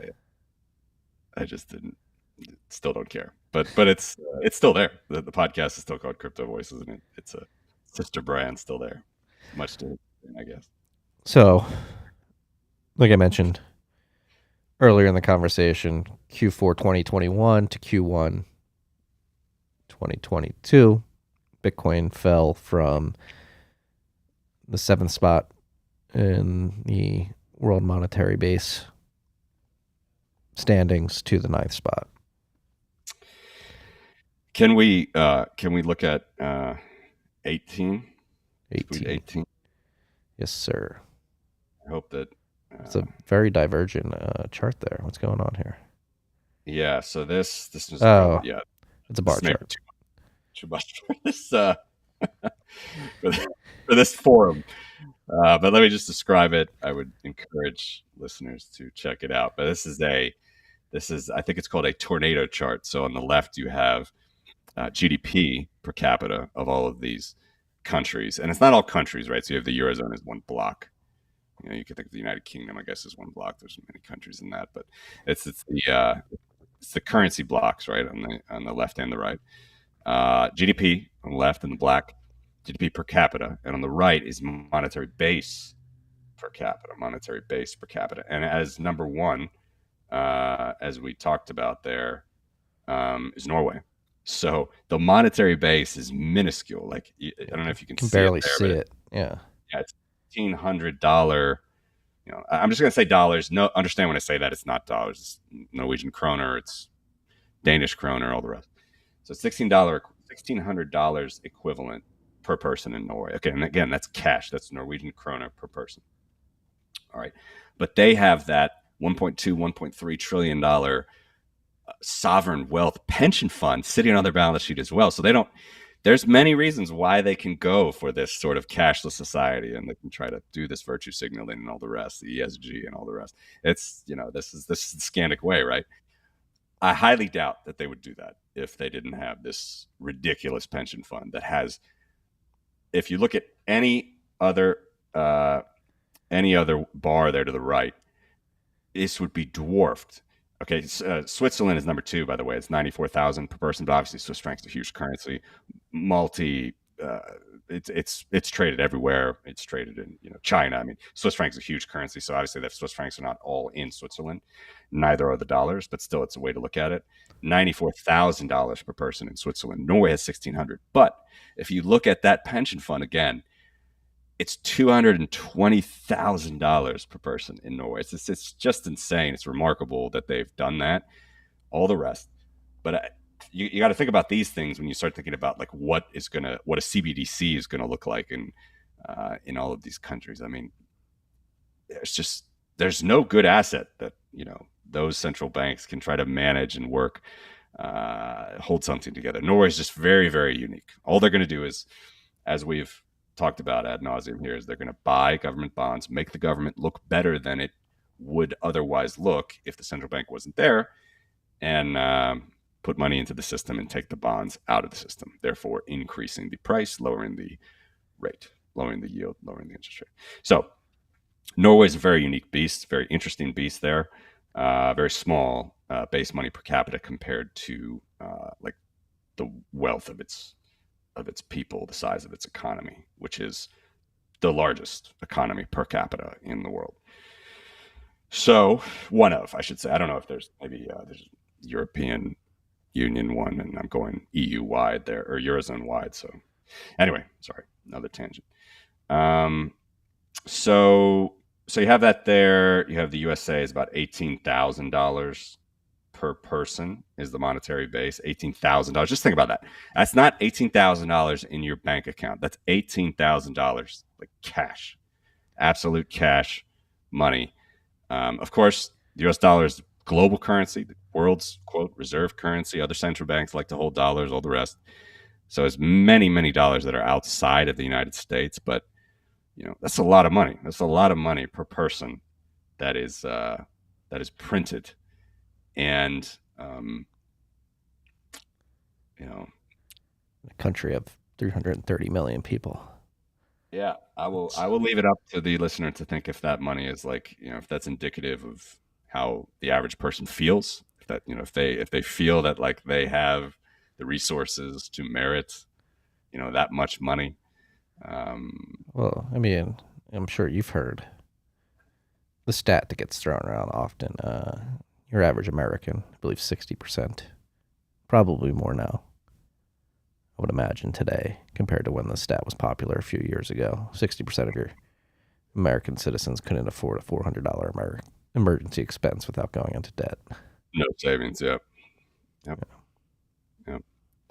So I doubt if you were to poll your average American man on the streets, they would feel that $18,000 is indicative of.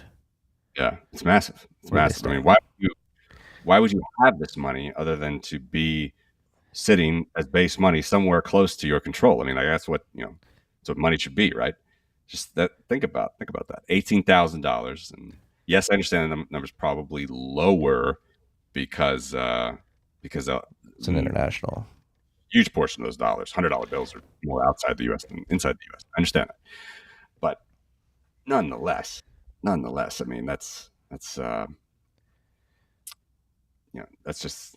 I mean, even if it's off by a factor of 10, your average American would still be like, no. Yeah, $400 expense. Yeah, factor of 10. That's a good way to put it. Jesus. So, and then another one, obviously, which is interesting, which is crazy, is Japan. A little bit down the list as far as the economy goes.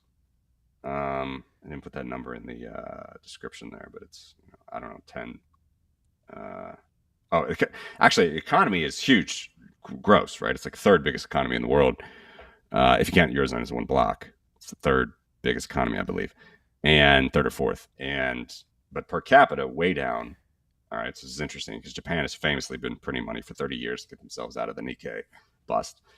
And $45,000 equivalent yen per person in Japan. Very rich country, very expensive country. I'm not sure. Very terrible demographic situation over there right now. I like to talk some Japanese as well to feel out how they feel about that. Like, again, base money, you should at least have a pretty good portion of that in your coffers, in your private coffers, ready for, as you said, emergency expenses, for your family, for heirlooms, passing things on, for your nest egg, savings.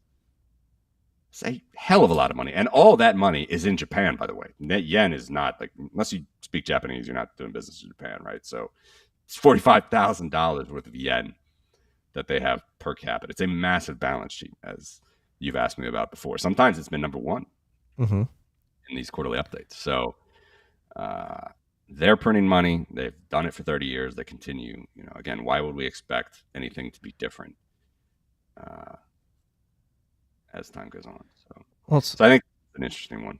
Yeah. Well, you can't expect anything because, again, like you've described, the mechanisms of the way this monopolized monetary system and this wedding of the central banking system and the governments that are printing all this debt, like mechanically, this can't be unwound, right? It cannot. Mathematically, mechanically, no way. Not possible. Yeah. What do you think about, so we talk a lot about inflation, right? In the current system, the modern system. And a lot of people wonder about a Bitcoin system, if it would have, deflationary effects. What do you think about that as time goes on? I mean, I believe that. I think Jeff Booth, Price of Tomorrow, the point he makes in that book is very enlightening, where we've had, especially in the tech sector, in terms of software and iPhones and computers and the productivity increases that they've brought us and their relative price compared to decades ago. We've had extreme price deflation in those areas despite the monetary expansion that the world has experienced over the course of that time in parallel. And obviously, we've had stock, real estate inflation, to healthcare, education, whatever, to counteract that deflationary pressures in the technology sector. I don't see why moving to a sounder monetary system or sound monetary system wouldn't bring those deflationary pressures to those parts of the economy as well. I mean, I'm a believer that stocks, real estate, education, healthcare are being artificially propped up prices, at least, of those services and goods because of the monetary expansion.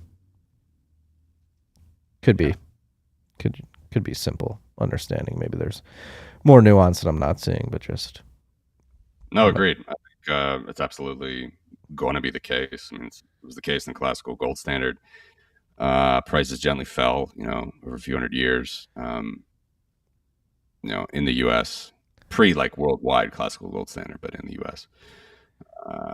In particular, but other countries as well, with these types of gold-based dollar or pound or Norwegian kroner based systems. So prices did gently fall, and it would be, I think, very good to get back to that. But you always get this weird concern from people that would like somehow be a bad thing if we had gently falling prices. I mean, it's bad it just forces lenders to be more risk averse because it's bad for lenders at the end of the day, right? Yeah. So yeah. Well, it's bad. It's potentially bad for borrowers, actually. So now would be a good time, obviously, with inflation. If you could get money, buy Bitcoin, right? If you could take a loan to buy Bitcoin, that would be a great thing because you don't have to pay that loan back in this fixed lower. I mixed that up. It's bad for borrowers. So, like, if you're going to borrow money, you got to be sure that what you're going to bring to market is going to outpace that deflationary pressure. Does Booth think that? I don't know his opinion on this, and I've wondering if you know, but like, because some people think that there like won't be like lending in this type of market, or it can't work. Do you know his opinion? I can't speak for Jeff. No, I don't know his exact opinion on that. But again, if you play this, I think it's interesting because like one of another objection, let's say, which I think is related, but I think it's easily solvable. Is like like these free bankers, right? Like Selgin, White, as far as I know, they would think that if you get into a deflationary price deflationary system, and you don't necessarily have other inflating factors to counteract that, and you did have inflating factors in the gold systems, right? Because gold, unlike Bitcoin, was not fixed. It is fixed in the ground, but it still increases, every year, right? Yeah, miners would go out and mine asteroids, whatever, alchemy. I think actually I know for sure. I remember talking about this with Adam back. Like, gold has been created. It's extremely expensive to do it, but gold has been created in a lab, so it can be done regardless. You can create gold if you want. You can mine more gold. You can get gold. So there's an inflationary pressure, population, all the other things. They wonder if it becomes too awkward, if deflationary pressures still counteract that, and then you get to the point where your labor would, like, what would you do? Like, do you have to give price cuts to profitable good companies? And my opinion to that is absolutely wrong way to look at it. Is you'd fix it on the supply side, wouldn't you? I think you'd be even simpler. You just let them work shorter hours.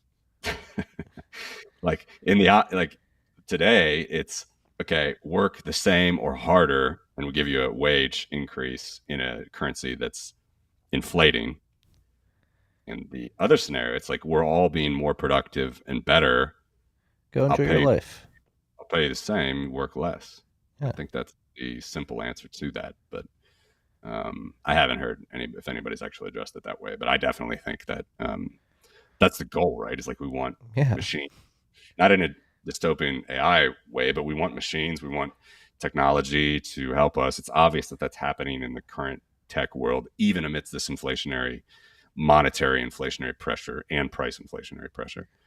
But in a deflationary or a no inflationary environment of Bitcoin, you would just have the ability to have the same output, have the same growth, you still have population growth, you still have all the rest, but you just work less.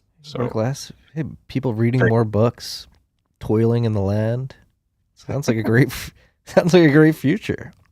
yeah, Yeah, I mean, like, yeah, that's I don't know what others are thinking about that, but I think that's the case. And I do think that you still have lending, but yeah, like you said, it would just be more risk averse borrowers. You'd have to be much more careful yeah. as a borrower Imagine there'd because be yeah, the businesses would switch to like a bootstrap model, which is easier in today's day and age in the digital world. It's significantly easier to bootstrap a company and provide utility to the world. Obviously, with capital intensive hard asset endeavors, it's not the same case, but much harder to bootstrap. But yeah, bootstrapping as in using other service providers to get started in your endeavor. yeah, or just running as lean as possible until you get traction, and using cash flows and profits to reinvest instead of going out and getting debt. Yeah, yeah. So I think it's great, man. I mean, all of these things are fantastic. We gotta keep promoting free banking. We gotta keep promoting free markets. It's not going to happen. We know this. It's the hard problem of defense is hard. The hard problem of of central banks is hard to get around. But like that's a good way to put it. Like you said, I mean, just keep educating the fact that the walls are down, and then that's where I think the hope lies. Yeah. We're going to end it on a white pill, on a hopeful note. You can do it. You can do it today. If you're listening out there, go download a Bitcoin wallet. If you're a merchant, the tools that allow you to receive dollars and auto convert all of those dollars or a portion of those dollars into Bitcoin, that will allow you to accumulate capital over time so that maybe you have to work less in the future. It's here today. You can take advantage of it. It's at your fingertips. Software, open source. You go download it, begin using it. It's a decision. It's a mental decision of recognizing, like we said, that the walls are down around the administrative state and the central banking system and the parasitic federal governments around the world. And I will echo, I don't think we're going to fix our problems by trying to play within that administrative state. I think we have to build systems in parallel that are completely disconnected from these hierarchies that have led us to these dire situations. And Bitcoin, I think, is the most potent tool and mechanism that allows us to do that. So that's why I focus on it. And I have quarterly conversations with great individuals like Matthew to just keep drilling. Me more. Guess what? Basic cash. Keep that in mind.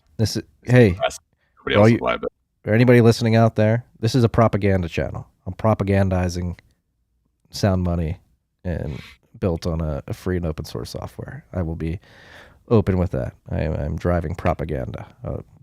Fix the money, fix the world. Bitcoin fixes this. Number go up. Bitcoin is freedom money. These are my propaganda slogans, and I will. Don't get in the weeds. CBDCs are never going to work. the money supply doesn't show that they're going anyway to doing a CBDC, it's not going to help the banking system. You can unplug from all that and have basic cash, which you can.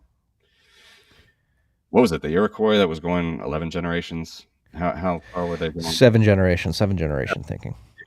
Yes, I heard that from you. That's a great point. Completely rewire your brain for those things, because that's how it was done in the past. Gold and silver, basic cash, shells, beads, things before that never really reached full basic cash, but that's the same idea. You need something. Oh, one more thing. Sorry, it's tangents again. One more.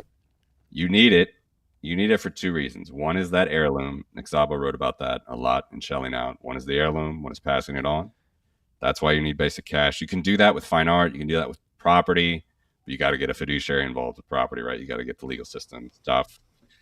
Who knows if that property is going to hold value? Plus, it could become a liability for you depending on the maintenance, management, all the rest. So it's an heirloom. That's what shells and beads and all the rest were used for. Primitive basic monies to gold, silver, not a Bitcoin. Absolutely, it's an heirloom. That's a main point. Like, that's why you do it. That's it. It's for heirs. It's for passing on your savings to future generations. And then the next is if you have any concern with your trading partner on a non-local level. So if you're going outside of your home, where you're not going to see this person ever again, outside of your home area, right? So if you're, in the West Indies or something, trading spices, like, you're never going to see these people again at best next season. You got to get the gold. You got to settle on even if you're 80% settled in goods, 20% settled on margin with gold or silver. Like, that's why you have this type of cash. And those are like the real reasons. And those things still apply today. So Bitcoin can get you that international trade with people that you're never going to see again. Unbelievably fast. UTXOs destroyed and renewed again every 10 minutes. It's really remarkable. There's no other money like it in the world. So keep all those things in mind. That's why I'm doing the base money stuff. It really is like gold and silver. And thank you for doing the base money stuff. I think it's important work. And you said this is 4 years in now. I think if you keep up with this, Porkopolis economics is going to be one of the go-to economic data repositories on the internet, because people need this good information. Like we've said many times throughout the years that we've been recording these episodes quarterly, nobody's getting this information. Nobody's gathering this data except for you.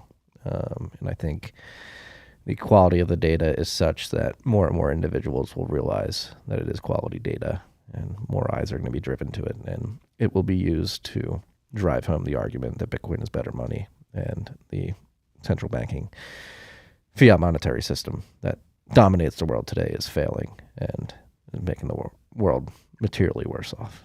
So, as I do every time you come on, I have to thank you. Much appreciated. Love what you're doing as well. Always happy to be on. Look forward to the next one. I mean, it's already end of June, so it's gonna be coming again. But then you got to wait all month. The central banks take forever. All the rest. Well, yeah. So that's what I was gonna. It does take time to do this, but it would be cool if the central banks make it possible to like release these numbers like the same day like GDP and inflation are released. No way. Not gonna happen. No. Right.